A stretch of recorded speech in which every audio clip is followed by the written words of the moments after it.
인도에서 한평생 복음을 전하면서 수고하였던 이 스탠리 존스 박사께서 남긴 간증의 이야기 가운데 이런 이야기가 하나 있습니다. 기독교인이라면 누구나 필연적으로 세 가지의 것들을 경험한다고 합니다. 그 하나가 뭐냐면 불안으로부터의 해방입니다. 우리를 걱정케 하며 불안해하게 하는 것들이 세상에 참으로 많습니다. 그런데 이 모든 불안으로부터 그리스도인들은 자유하다는 겁니다. 불안과 걱정으로부터의 완전한 자유는 다른 것이 아니라 우리의 선한 목자가 되어주시는 우리 주님께서 우리에게 선한 것과 좋은 것으로 인도해 주실 것임을 내가 믿기에 비록 내 삶 속에 어려운 문제가 오더라도 환난이 오더라도 그걸로 인하여 불안하고 걱정하지 않는다는 겁니다. 믿으십니까? 이렇게 얘기해도 아멘 안 하는 것은 무슨 용기입니까? 불안으로부터 해방하는 겁니다. 두 번째가 있다고 한다면 이상하리만큼 기쁘다는 겁니다. 기쁨을 소유한 인생이라는 겁니다. 여러분, 우리가 기쁨이라는 게 어떻게 정의될 수 있을까요? 세상에 주는 것 기쁨은 일시적인 거고 찰나적인 겁니다. 근데 그 기쁨은 자꾸 다닙니다. 근데 예수를 믿으면 왠지 기쁘다는 겁니다. 그냥 기쁩니다. 우리 교회에서도 처음 예수를 믿는 분들을 보면 얼굴이 환해가지고 고백하기를 내가 왜 진작 예수를 몰랐을까? 이렇게 예수 믿어 기쁜 것인 것을 라고 고백하는 것을 들을 수가 있습니다. 형편이 나아진 것도 아닙니다. 그렇다고 주변의 여건이 좋아진 것도 아닙니다. 같은데 예수 믿는다는 이유 하나 때문에 우리 안에 기쁨이 있습니다. 세 번째는 고난을 체험한다는 겁니다. 신앙생활 할 때 일이 잘 되기만 하는 것이 아닙니다. 가만히 보면 자꾸 어려운 일이 닥침을 봅니다. 하나의 일이 해결되면 또 다른 일이 생겨집니다. 우리 예수님께서도 예수 믿으면 잘 될 것이다, 문제가 없을 것이다, 걱정이 없을 것이다 라고 얘기하지 않으셨습니다. 문제가 있고 걱정이 있으면 염려하지 말라는 겁니다. 기도하라는 겁니다. 문을 두드리라는 겁니다. 그러면 열릴 것이라고 말씀하십니다. 기도에 대한 얘기를 하시면서 하나님께 아뢰라는 겁니다. 그러면서 이 스탠리 존스는 이야기하기를 어려운 일이 그리스도인에 생기는 이유는 다름이 아니라 나로 하여금 더 순수한 믿음, 깨끗한 믿음, 정결한 믿음을 주시기 위한 하나님의 계획이라는 겁니다. 내가 버리지 못하는 것, 하나님의 주신 축복을 받아야 되는데 그 축복에 거림돌 되는 일들, 고난과 어려움을 통하여 나로 하여금 버리게 하시고 깨닫지 못한 것을 깨닫게 하시고 내가 끊지 못한 좋지 못한 습관들 이런 것들을 끊어버리시고 자유케 하실 뿐만 아니라 고난 안에서 믿음의 깊이가 깊어지고 이 고난을 통하여 하나님의 뜻을 이루어가는 하나님의 계획과 역사하심이라는 겁니다. 그러기에 오늘 바울은 골로새 1장 24절 말씀에 내가 이제 너희를 위하여 받는 괴로움을 기뻐하고 그리스도의 남은 고난을 그의 몸된 교회를 위하여 내 육체에 채우느라고 말씀합니다. 고난을 자신의 육체에 채운다는 겁니다. 자신이 당하는 고난을 통하여 그리스도의 몸된 교회와 성도들이 온전해질 수 있다고 한다면 그 어떤 고난도 마다하지 않겠다는 고백입니다. 이런 고백을 하였던 바울이 오늘 본문의 말씀을 보면 마지막 선교 여정을 떠납니다. 일평생 복음을 전하기에 힘썼던 사도 바울, 마지막 선교 여정인 로마를 향해 오늘 본문의 말씀을 보면 276명의 탄 배와 한 척과 함께 로마를 향해 떠나갑니다. 우리가 잘 알듯이 지중해에는 겨울철이 되면 풍랑이 자주 일어나는데 역사적으로 보면 이 겨울에 지중해에 일어나는 풍랑은 엄청난 파괴력을 가진 풍랑입니다. 보통 추울 겨울 동안에는 항해를 할 수 없기에 겨울을 나고 봄날에 항해하는 것이 보통입니다. 그런데 오늘 본문의 말씀을 보면 많은 사람들이 이상하게도 미항이라는 곳에서 항구에서 겨울 나는 것을 싫어합니다. 지금 떠나 미항의 앞에 있는 베닉스로 가서 베닉스 항구에서 겨울을 보내자고 이야기합니다. 로마에 가려면 봄이 되어야 하기에 겨울을 나기에는 미항보다는 볼거리가 많고 놀거리가 많은 저 베닉스 항구로 가서 지내자는 겁니다.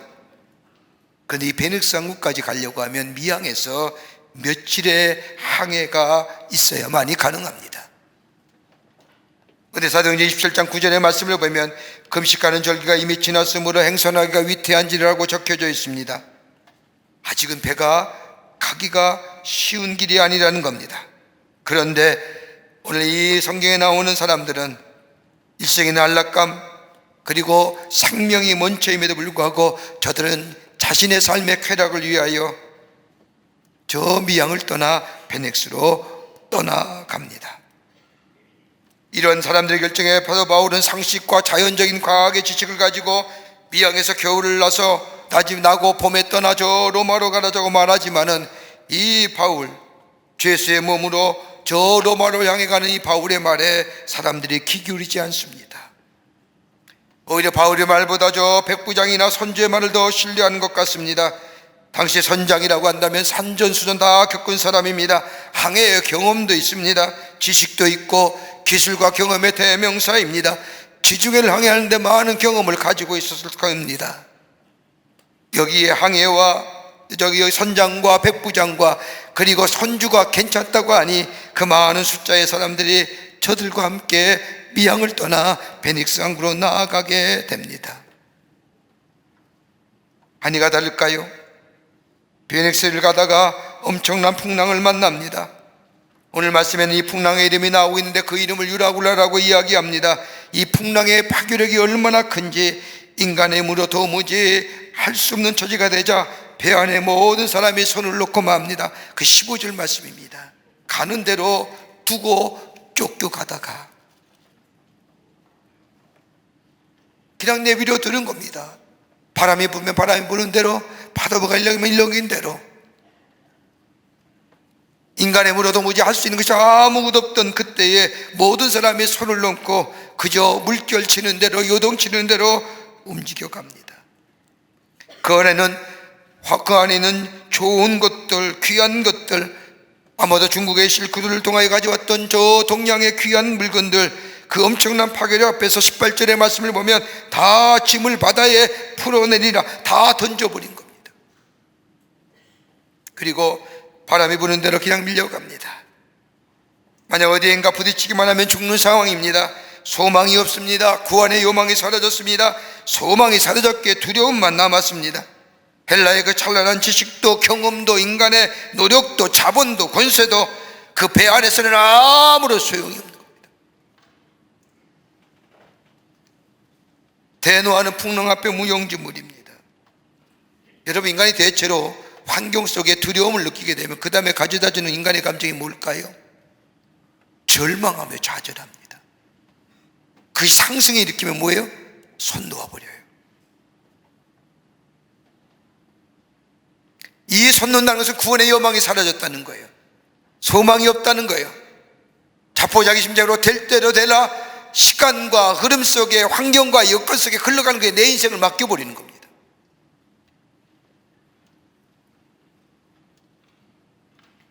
이런 시간에 로마의 마지막 선교 여행이라고 말하지만 죄인된 몸으로 끌려가는 바울이, 여러분, 일어나서 외치지요. 안심하라. 여러분, 바울이 지금 어떤 형편입니까? 죄수예요. 죄수의 몸으로 쇠거랑을 차고 백부장의 군대의 호의를 받으면서 저 로마의 가이사 앞에 서려 재판받으러 가는데 그 바울에게는 세 가지의 죄명이 있었겠습니다. 하나는 뭐냐면 소란케 하는 자라는 겁니다. 물란케 하는 자라는 겁니다. 로마 제국의 전체적인 선동을 통하여서 백성들의 소유를 일으켰다는 겁니다. 또 하나 있다고 한다면 이단의 괴수라는 겁니다. 더 나아가 성전을 모독한 자라는. 그래서 백성들의 민심을 혼란케 했다는 제목으로 로마의 왕자에게 재판받으러 가는 길입니다. 이런 이 바울이 벌떡 일어나더니 여러분 이제 안심하십시오 라고 이야기합니다. 들려줄 수 있을까요? 여러분, 사도행전 14장의 말씀을 보면 저 루스드라에서 복음을 전할 때에 바울과 저 바나바가 저 안진뱅이를 고칠 때에 그 루스드라에 있던 사람들이 바울과 바나바를 쫓아다니며 당신은 우리의 험해요, 당신은 우리의 스스입니다. 여러분, 험해와 스스가 어떤 말입니까? 그 당시에 저 신이라고 자기들이 믿던 헤르메데스와 제우스라는 겁니다. 신들 중에 왕. 그럴 때 바울이 일어나서 여러분 안심하십시오 얘기하면 말이 통할는지 모릅니다. 또 예배소에 두란노 성원에서 말씀을 전할 때에 병든 자를 고치고 사람들에게 하나님의 말씀과 성령의 역사를 통하여 이적을 베풀 때 바울이 일어나서 여러분 안심하십시오라고 이야기하면 사람들이 믿을는지는 모르지만 지금 죄수의 이름으로 쇠고랑을 차고 로마의 황제에게 재판받으러 가는 이 바울이 일어나서 여러분 믿으십시오 안심하십시오라고 얘기할 때에 믿을 수 있을까요?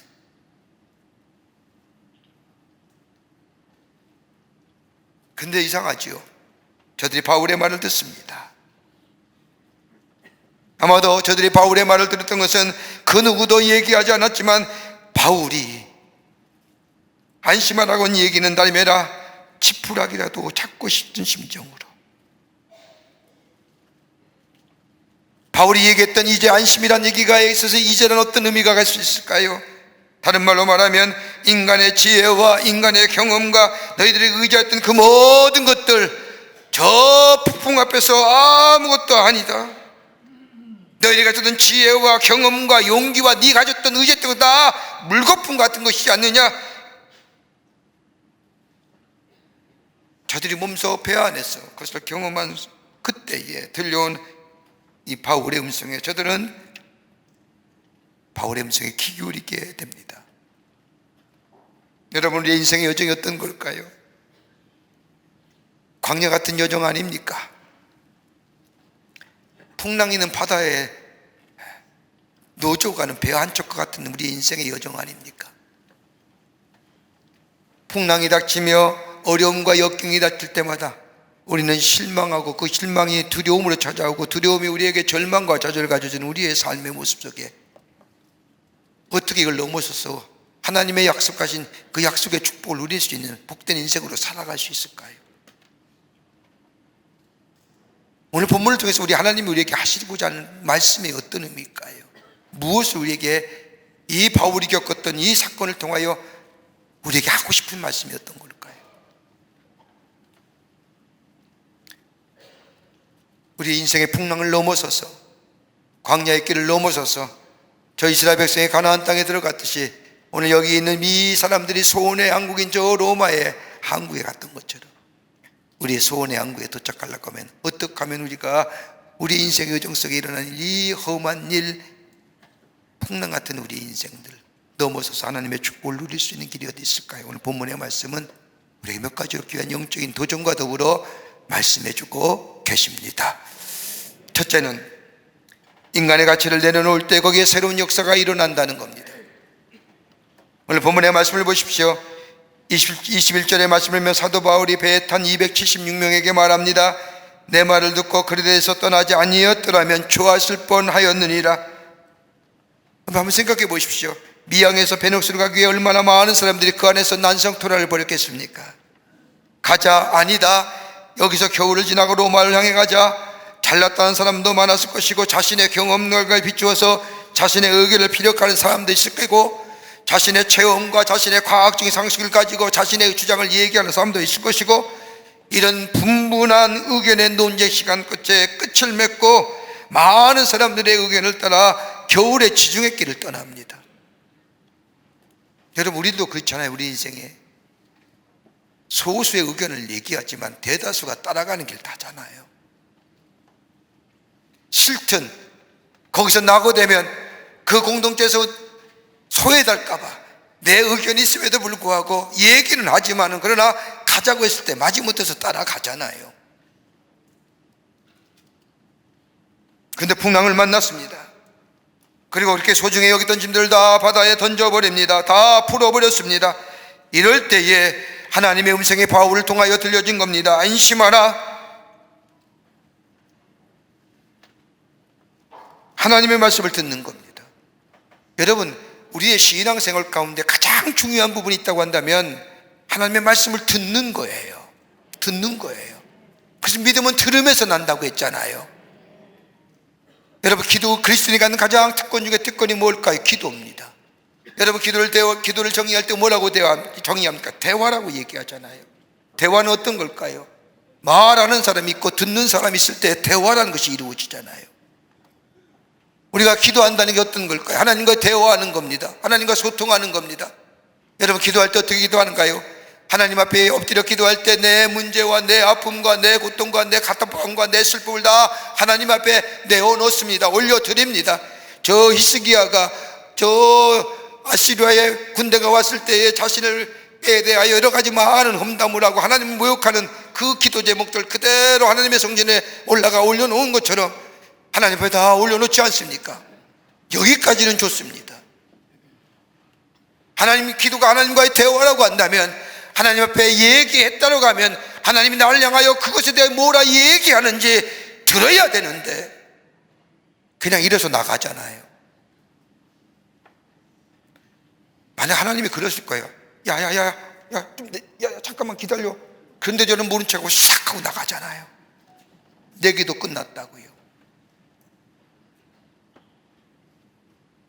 하나님 뭐라 말씀하신지 들어야 될 거 아니에요. 기도했으면 하나님 분명히 내게 뭐라 말씀하시는데 내가 들게 될 때에 내게 마음에 감동으로 올 것이 아닙니까?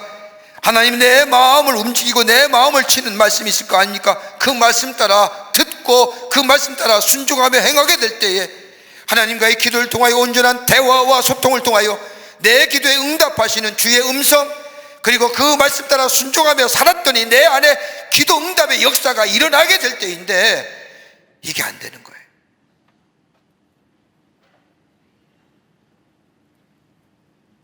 예수를 믿는다고 하면서 하나님의 음성을 듣지 못하는 경우가 얼마나 많습니까? 유관스럽게도 오래 믿음 생활했다고 하면서도 하나님의 음성을 듣지 못합니다. 말씀을 듣지 못하니 변화가 오질 아니하고, 변화가 없으니 하나님을 믿으면서도 다른 사람에게 선한 영향을 미치지 못하고, 말씀을 듣지 아니하니 마음의 변화도 없고 내 삶 속에 인격의 변화도 없고 삶의 자세도 안 변하는 거예요. 똑같아요.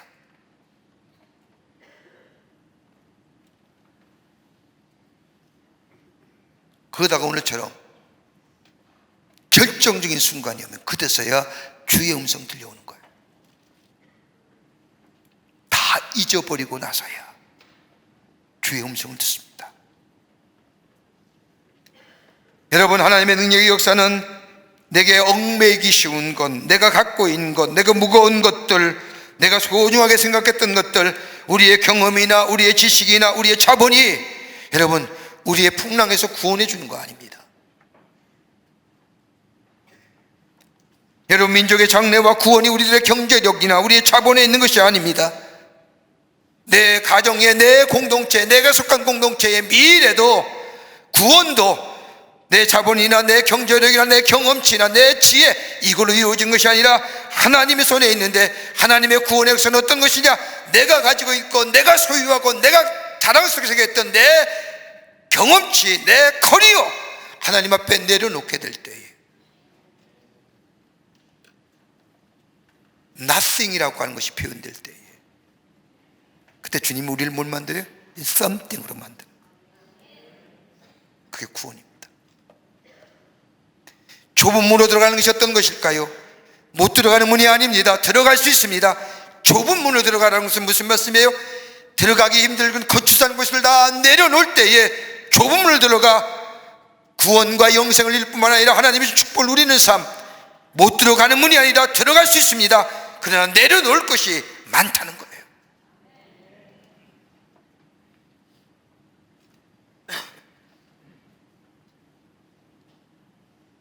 우리 삶의 풍랑을 이길 수 있는 것은 다른 것이 없습니다. 우리의 주인 되시고 우리의 삶의 모든 것이 되시는 하나님 앞에 구하게 될 때에 거기에 구원의 역사가 일어나게 됩니다. 여러분, 우리는 하나님을 사랑이라고 고백합니다. 그 사랑을 우리는 믿습니다. 나를 위하여 십자가에 돌아가신 하나님의 구속의 사랑을 믿습니다. 그 사랑을 믿는다고 한다면 내게 가진 것들에 대한 가치를 부정하고 하나님께서 원하신 일을 하나님과의 긴밀한 관계 속에서 이루어 나아가게 될 때에 거기에 하나님의 능력과 구원의 역사가 일어나게 됩니다. 믿음의 역사는 내 것을 내려놓는 겁니다. 저 모세가 이스라엘 백성이 여호수아의 군대가 아말렉과 싸울 때에 모세가 저 산에 올라가 손을 들고 기도할 때에는 저 아말렉과 싸우는 여호수아의 군대가 이기고 손이 피곤하여 내려올 때에 저 아말렉 군대가 이기는 것을 보고 옆에서 아론과 우리 모세의 양손을 들어 하나님 앞에 드러내는 기도하게 될 때에 저 밑에 여호수아의 군대가 아말렉을 쳐서 이기는 것처럼 믿음의 역사는 내가 있는 것을 다 내려놓는 거예요. 그리고 손을 들어 하나님 앞에 구하는 거예요. 여기에 구원의 역사가 일어나는 겁니다. 믿음이. 이게 안 되니까, 이거 들고 있으니까 무거운 거죠. 두 번째는 소원을 두고 행하시는 하나님이십니다. 우리 하나님 우리에게 소원을 두고 계신다는 겁니다. 여러분, 하나님이 우리에게 두신 소원이 어떤 걸까요? 하나님 우리에게 주신 소원이 어떤 걸까요? 딱 두 가지입니다. 하나는 구원이요, 또 하나는 뭐예요? 축복입니다. 이거 하나님 우리에게 주신 소원이에요. 이걸 가르쳐 성경은 형통케 하시는 축복이라고 얘기합니다. 우리 하나님이 우리에게 이 소원을 두고 계시다는 겁니다. 오늘 21절의 말씀을 보면 바울이 이야기하기를 떠나지 않았더라면 좋았을 뻔했느니라고 말합니다. 무슨 의미로 사도 바울이 이렇게 얘기했을까요? 가만히 말씀을 의미해보고 말씀을 묵상해보면 여기에 신학적이고 영적인 의미가 담겨져 있습니다. 아마 이런 의미로 사도 바울은 함께 배에 탄 사람들에게 할 말이었을 겁니다. 다른 말로 말하면 이런 의미일 겁니다. 야, 너의 한 짓을 보아서 네가 당하는 고난은 마땅해. 떠나지 말아야 할 것을 떠났지 않니? 미양에서 겨울을 지나고 봄철에 로마를 향해 갔더라면 아무런 문제가 없었을 터인데, 그런데 사람들은 눈앞에 보이는 향락에 모험을 거는 겁니다. 미양은 그 당시에 큰 항구가 아닙니다. 적은 항구입니다. 그러게 사람들이 왕래했기에, 또 왕래도 적었기에 시설도 놀만한 것도 쉴만한 것도 쾌락을 누리고 향락을 누릴 만한 것도 적었습니다. 그런데 며칠만 참고 항해에 가면 저 베닉스는 미양보다 큽니다. 사람들 왕래가 많습니다. 그러다 보니 쉴만한 것도 있고 놀만한 것도 있고 즐길만한 것도 많습니다. 그 쾌락을 위해서 목숨 건 거예요.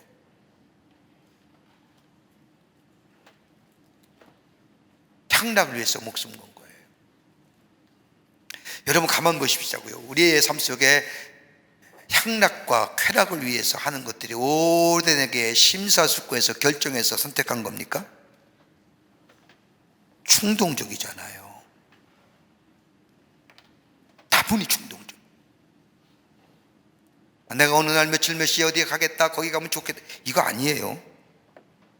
내 마음에 일어나는 향락과 쾌락의 선택과 결정은 다분히 충동적. 적은 것에 목숨 건 거예요. 향락을 위해 목숨 건 도박을 한 사람들입니다. 그러게 떠나지 않으였으면 좋았을 뻔이라고 하는 이 바울은 바로 이런 의미에서 얘기하는 겁니다. 이기적인 욕심에 의해 선택하며 정욕적이고 향락적인 것에 의해 선택되며 나아가는 삶에는요, 여러분 몇 가지 드러나는 것이 있어요. 그 하나가 뭐냐? 성경 오늘 본문의 말씀대로 표현하면 떠밀려 가요. 15절 말씀을 보면 바람이 부는 대로 배를 내맡기고 표류하기 시작한다라고 얘기합니다. 바람이 부는 대로 떠밀려 가는 겁니다. 다른 말로 말하면 목적과 목표가 없는 거예요. 삶의 의미와 가치를 잃어버린 사람들입니다. 인생의 나침반도 없이 폭풍으로 인하여 하늘의 폭구성도 보이지 않는 삶이 되어 방향을 잃어버린 삶, 이게 떠밀려가는 삶이요, 이것은 남이 아니라 이기적인 욕심과 정욕적이고 쾌락적인 것에 있어서 찰나의 기쁨을 누리기 위해서 선택하는 결과입니다. 또 하나 있다고 한다면 쉽게 포기해요. 18절과 19절의 말씀을 보면 풍랑으로 심히 애쓰다가 이튿날 사공들이 짐을 바다에 풀어버리고 선원들이 항해에 필요한 것을 다 바다에 던졌다는 겁니다. 여러분, 배를 몰아야 어디를 갈 거 아닙니까? 다 버린 거예요. 그리고 배 안에서 배가 어떻게 된지 내 인생을 배 안에서 맡기는 거예요. 이기적이고 정욕적이고 찬란한 것을 선택한 삶에는 소중한 것을 잃어버리게 됩니다. 여기에는 참고 견디는 인내의 삶도 사라집니다. 다 포기합니다. 견디는 것, 참고 인내하는 것, 생각도 못합니다. 그래야 그냥 흐름에 따라서 바람 치면 바람 부는 대로, 요동치면 요동치는 대로, 뒤집어지면 뒤집어지는 대로.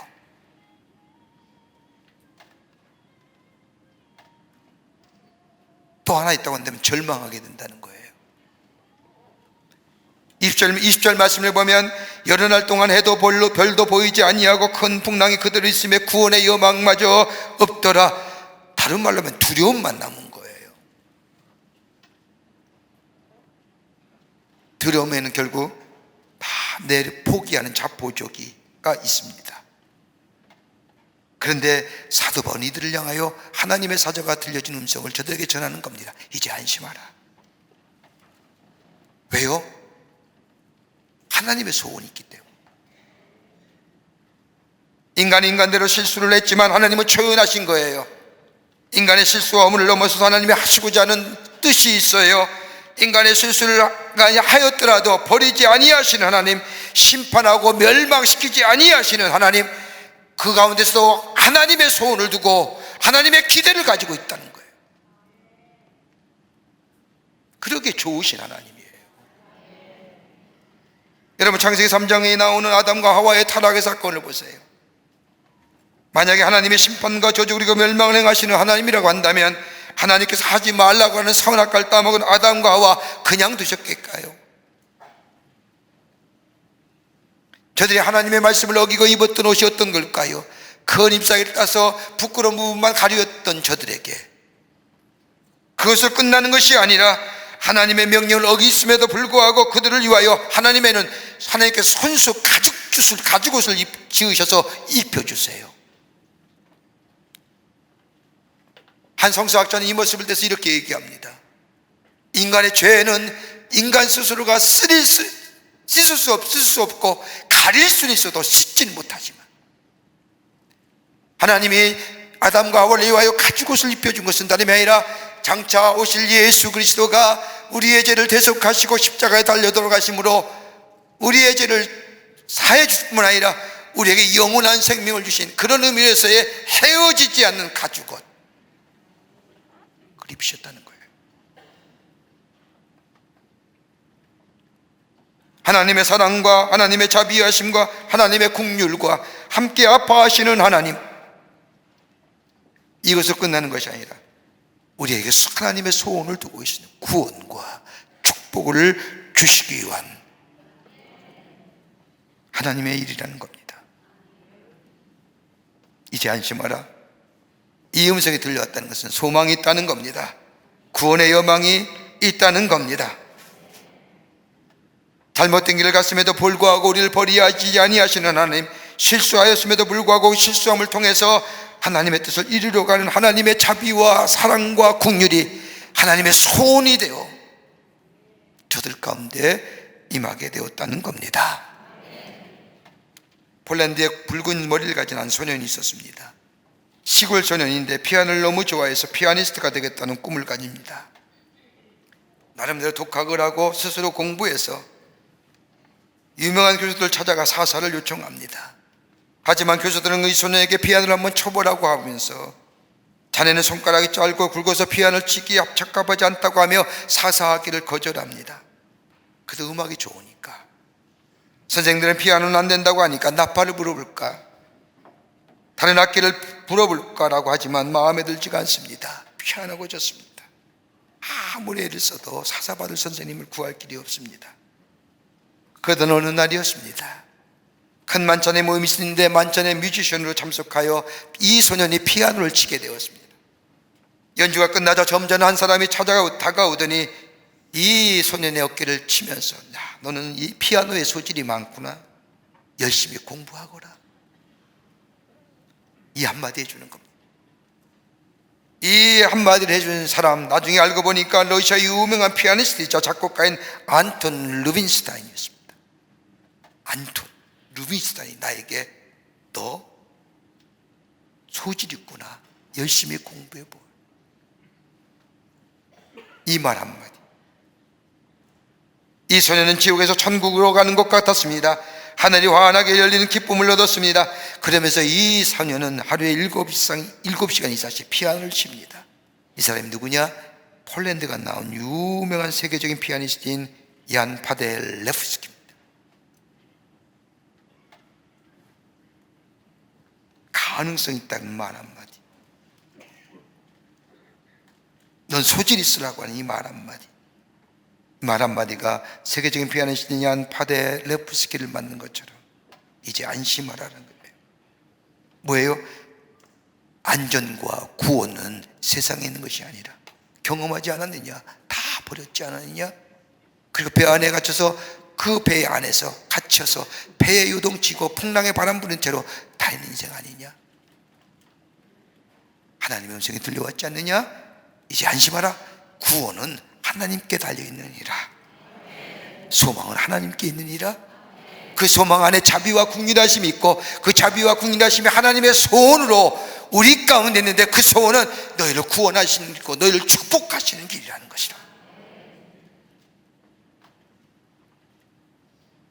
그 하나님의 사랑과 국률하심이 소원화되어 그 소원이 우리 가운데 있는 것, 그때에 주님이 안심하라고 말씀하십니다. 끝으로 책임지시는 하나님이십니다. 책임져 주세요.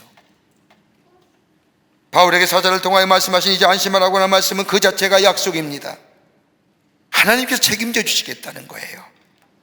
역사를 책임지시는 분은 최종적으로 하나님이십니다. 사람의 선택을 잘못했습니다. 그러나 우리 하나님께서는 그 모든 것을 책임져 주신다는 겁니다. 무슨 책임일까요? 그 책임적인 말씀을 오늘 24절에 이렇게 얘기합니다. 바울에게 얘기하기를 네가 가이사 앞에 서야 하겠고, 가이사는 로마의 황제입니다. 사도 바울은 복음을 세계화하기 위하여 귀중한 복음을 가지고 로마로 갑니다. 바울이 무사히 로마의 가이사 앞에 서야 하는 것이 하나님의 뜻이고 하나님의 계획입니다. 그러기에 뭐예요? 바울의 배는 무사할 수밖에 없는 거예요. 책임지잖아. 우리가 하나님을 나의 주인을 삼고 하나님이 나의 인도자요, 구원자요, 공급자요, 보호자요 라고 고백하셨다고 한다면, 그 믿음의 고백이 있다고 한다면 하나님 우리를 책임 안 주실까요? 책임져 주시잖아요. 가이사 앞에 선다는 것은 하나님의 계획입니다. 네가 가이사 앞에서 복음을 전하야겠다. 그러기에 이 배는 무사하다는 겁니다. 책임져 주시는 하나님은 하나님의 부르신 하나님의 사람들에게 사명을 주시는데 그 사명을 감당하시도록 하나님이 책임져 주신다는 겁니다. 오늘 본문의 말씀을 보세요. 그걸로 끝나는 것이 아니라 24절의 말씀을 보면 하나님께서 너와 함께 행선한 자를 다 내게 주셨다 함이었으니라. 다 주셨대요. 276명을 다 주셨다는 의미가 어떤 걸까요? 한번 생각해 보세요. 미항에서 베닉스로 가다가 풍랑을 만나서 난리 버거지 가운데 죽게 다 되었을 때에 하나님의 도우심으로 베넥스에 도착해서 봄날이 되어 베넥스에서 출발하여 로마로 도착했습니다. 그 1년의 과정 속에 바울이 오늘 성경 말씀처럼 내가 속한 바 내가 섬기는 하나님의 사자가 어젯밤 내게 들어서 말하였기를 나는 하나님의 사람이요, 나는 하나님의 종이요, 하나님을 섬기는 사람이요. 여기서 섬긴다는 것은 경배하는 사람이요, 예배하는 사람입니다. 그런데 내게 하나님이 말씀하시기를 여러분 살릴 거라고 말씀하셨습니다. 안심하십시오. 그런데 그 말씀 그대로 저들의 삶 가운데 그대로 이루어졌을 때에 저들이 로마에 도착했을 때 뭐라고 얘기할까요? 아, 살았어. 누가? 하나님이. 그 고백 안 할까요? 더 얘기한다면 우리 배에 이상한 사람이 하나 탔는데 그 풍랑 속에서 여러분 안심하십시오. 내가 믿는 하나님이 여러분에게 말씀하셨습니다. 살리실 겁니다. 그 하나님이 우리를 살렸어. 그 사람이 믿는 하나님이. 자기 식구에게만 얘기했을까요? 여러분 구사일생으로 살아난 사람들 자기 식구에게만 얘기해요. 동네방네 다 얘기하잖아요. 복음의 진보가 일어난 거예요. 그러기에 바울은 빌립보에서 저 로마의 옥중에서 빌립보 교인들에게 편지하기를 뭐라고 얘기하나 다름이 아니라 빌립보서 1장의 말씀을 보면 12절에 나의 당한 일이 도리어 복음의 진보가 된 줄을 너희가 알기를 원하노라. 나는 비록 로마의 감옥에 갇혀 있지만 나와 함께 뱉었던 사람들 276명이 하나님이 하시는 역사를 보고 하나님이 어떤 분인가 깨닫게 되고, 저들이 상황으로 로마 양구로 돌아왔을 때에 저들을 통하여 예수 그리스도가 하나님의 살아계심이 증거되는 역사가, 난 그땐 몰랐는데 내가 이제야 알게 되었다는 고백입니다. 끝까지 하나님 앞에 믿음의 고백이 있으면 하나님이 끝까지 책임져 주시는 거예요.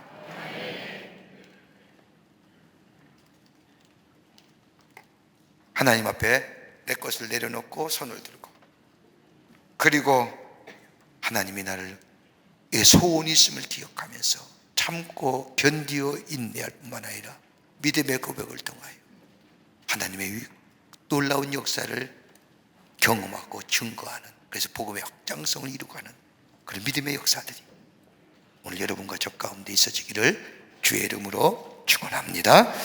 하나님 감사합니다. 저희들 주께서 사랑해 주셔서 하나님의 백성 삼으심에 감사합니다. 오늘 주신 말씀처럼 주님을 향한 우리의 믿음의 고백 있게 하여 주시고, 그리고 그로 인하여 도우시고 지키시고 구원하시고 인도하시고, 그리고 우리에게 소원을 허락해 주신 그 하나님의 놀라운 역사를 경험하는 저희들이 되게 하여 주시옵소서. 인생의 풍랑 앞에 쉬 넘어지지 않게 하여 주시고, 눈을 들어 하나님을 구하며 하나님의 도움을 간구함으로 그 풍랑을 넘어서서 하나님이 어떻게 나의 삶 속에 역사했는가, 하나님이 내 삶에 어떻게 인도했는가 증거하며 전하는 하나님의 귀한 역사를 이루어가는 저희들로 주님 삼아 주시옵소서. 감사하며 예수님의 이름으로 기도하옵나이다. 아멘.